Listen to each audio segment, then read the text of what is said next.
58편. 통치자들아, 너희가 정의를 말해야 하거늘 어찌 잠잠하냐? 인자들아, 너희가 올바르게 판결해야 하거늘 어찌 잠잠하냐? 아직도 너희가 중심에 악을 행하며 땅에서 너희 손으로 폭력을 달아주는도다. 악인은 모태에서부터 멀어졌으며 나면서부터 곁길로 나아가 거짓을 말하는도다. 그들의 독은 뱀의 독 같으며 그들의 귀를 막은 귀머거리 독사 같으니 술사의 홀리는 소리도 듣지 않고 능숙한 술객의 요술도 따르지 아니하는 독사로다.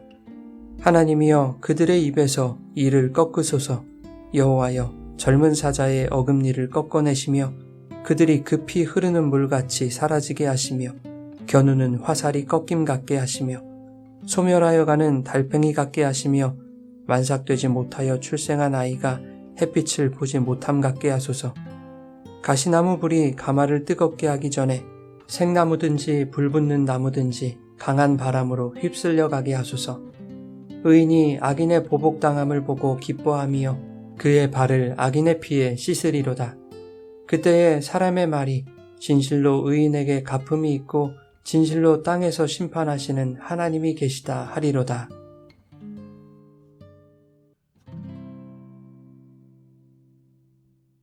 여러분, 좋은 아침입니다. 오늘도 말씀의 은혜가 여러분의 삶에 풍성히 임하기를 소망합니다. 시편 58편은 이 세상의 심판자이신 하나님을 선포하는 시입니다. 다윗은 자신이 당하는 억울함과 부조리에 대하여 스스로 원수를 갚지 않고 하나님의 손에 맡기는 신앙을 보여줍니다. 1절에 다윗은 불의한 재판관들과 권세자들에게 외칩니다. 너희가 정말로 공의를 말하고 정직한 판결을 하고 있느냐? 공의는 정의로운 판결을 하시는 하나님의 성품과 연결되어 있는 것이기에 재판관들이 공의를 저버림으로써 하나님의 성품 자체를 부인하고 있다는 것을 고발하고 있는 것입니다. 2절에서 다윗은 하나님의 성품을 저버리는 그들의 모습을 이렇게 표현하고 있습니다. 너희가 중심에 악을 행하며 땅에서 너희 손으로 폭력을 달아주는도다. 여기서 달아준다는 표현은 마치 저울에 무게를 다는 것을 의미합니다. 재판관들이 의도적으로 불의를 저울질하여 무고한 자를 짓누르고 있다는 것입니다. 다윗은 당시 권력자들이 재판관이라는 권세를 재판의 공정성으로 가장하여 자신의 권력과 이익을 위해 사람들을 억압하고 있음을 폭로하고 있는 것입니다. 오늘날 우리가 살아가는 사회도 마찬가지 아닙니까? 정치인과 권력자들은 정의로운 세상을 말하지만 실상은 자신들의 기득권을 잃지 않기 위해 힘과 권세로 약자를 짓밟고 세상의 법마저도 힘 있는 자들의 손을 들어주는 불의한 세상입니다. 교회도 마찬가지입니다. 교회의 재정을 사유화하고 자리에 눈이 멀어서 자기 세력을 만들고 세상적인 방법을 동원하여 불의하게 교회 일을 추진하고 교회 안에서 일어나는 각종 비위에 대하여 성도들의 눈을 가리고 귀를 막으며 입을 단속하는 교권 세력의 종교적 폭력과 불의가 만연합니다.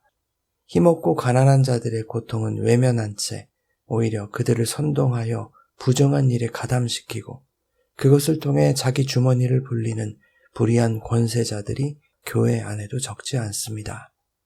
세상의 불의함보다 교회 안의 불의가 더 심각한 오늘날이고 그러한 교회를 바라보는 세상의 시선은 안타까움과 냉소를 넘어 조롱과 혐오의 대상으로 취급되고 있습니다. 세상의 악인들, 교회 안의 악인들, 그 모두에 대하여 다윗은 4절에 독사와 같다고 말합니다. 5절에는 홀리는 소리도 듣지 않는 독사라고 표현하고 있는데 자기 목적에 부합하지 않는 소리에 원천적으로 귀를 닫았다는 의미입니다. 불의한 자들은 스스로 하나님의 말씀을 거부하고 고의로 진리의 음성을 차단해버린다는 것입니다. 그래서 3절에 그들은 모태에서부터 멀어졌고 나면서부터 곁길로 나아가 거짓을 말한다고 말하는 것입니다. 모태에서부터 어미의 소리가 미치지 않고 부모의 교훈과 보호에서 떠났다는 것인데 그것은 사망에 자신을 던져버리는 것이나 다름없습니다. 불의한 통치자들과 재판관들이 바로 그와 같습니다. 그들의 결국은 모태로부터 멀어진 사망의 존재와 같을 것입니다. 그래서 6절 이하에 다윗은 하나님께 간구합니다. 하나님이여 그들의 이빨을 꺾으소서, 급히 흐르는 물같이 사라지게 하소서. 겨누는 화살이 꺾임 같게 하시며 소멸하는 달팽이 같게 하소서. 아이가 햇빛을 보지 못함 같게 하소서. 다윗이 격하게 자신의 감정을 분노로 표출하고 있는 것 같지만 이것은 개인적인 복수심을 드러낸 것이 아니라 모든 판단과 결정을 하나님의 공의로우심에 맡기는 것입니다. 사람에 대한 복수라기보다 마치 사자의 이빨이 꺾이면 더 이상 해칠 수 없는 것처럼 불의한 자들의 악을 무력하게 해주시기를 바라는 것입니다. 10절에 다윗은 이렇게 고백합니다. 의인은 악인의 보복당함을 보고 기뻐하며 그의 발을 악인의 피에 씻으리로다. 다른 이들의 불행을 즐긴다는 것으로 오해될 수 있지만 이 말씀을 원어적 의미로 해석하면 하나님의 공의가 드러나는 것을 보고 의인들이 기뻐한다라는 뜻입니다. 의인의 기쁨은 원수의 멸망에 있지 않습니다. 하나님의 공의가 드러나고 문제의 근원인 불의와 악이 제거되는 것에 있습니다. 나에게 피해를 주고 나를 억울하게 했던 사람의 불행을 바라는 것은 원수까지도 사랑하기를 바라시는 하나님의 뜻에 어긋납니다. 인간이 예수님처럼 원수를 사랑하는 것은 힘든 일이겠지만 그럼에도 불구하고 인간의 한계적 수준에서 가능한 원수 사랑은 그 사람에게서 불의와 악이 떠나가기를 바라는 것입니다. 막았던 귀를 열어 복음과 진리를 듣고 자신의 죄를 고백하고 회개하여 하나님의 사람으로 회복되기를 바라는 것이죠. 하나님의 공의는 죄인을 벌하시는 것이기도 하지만 그의 죄를 무력화하여 하나님의 자녀로 서게 하시는 사랑으로도 나타납니다. 마지막 11절에서 다윗은 이렇게 선포합니다. 그때의 사람의 말이 진실로 의인에게 갚음이 있고 진실로 세상에 심판하시는 하나님이 계시다 하리로다. 그때라는 표현이 다윗의 신앙을 보여줍니다. 지금은 불의가 이기는 것처럼 보일지라도 하나님의 때는 반드시 온다는 것입니다. 그때에 하나님께서 당신의 공의로운 판단을 내리실 것이고 그 하나님은 악이 득세하는 지금도 살아계시는 하나님이라는 것입니다. 세상이 돌아가는 판세를 다 보고 계시고 악인들의 불의한 계획을 모르지 않으시며 억울하게 고통받는 자들의 신음을 들으시는 하나님께서 그때에 가장 합당하게 그리고 가장 선하게 자신의 공의로 판단하실 것입니다. 사랑하는 여러분, 삶에서 만나는 억울함과 불의가 우리를 분노하게 합니다.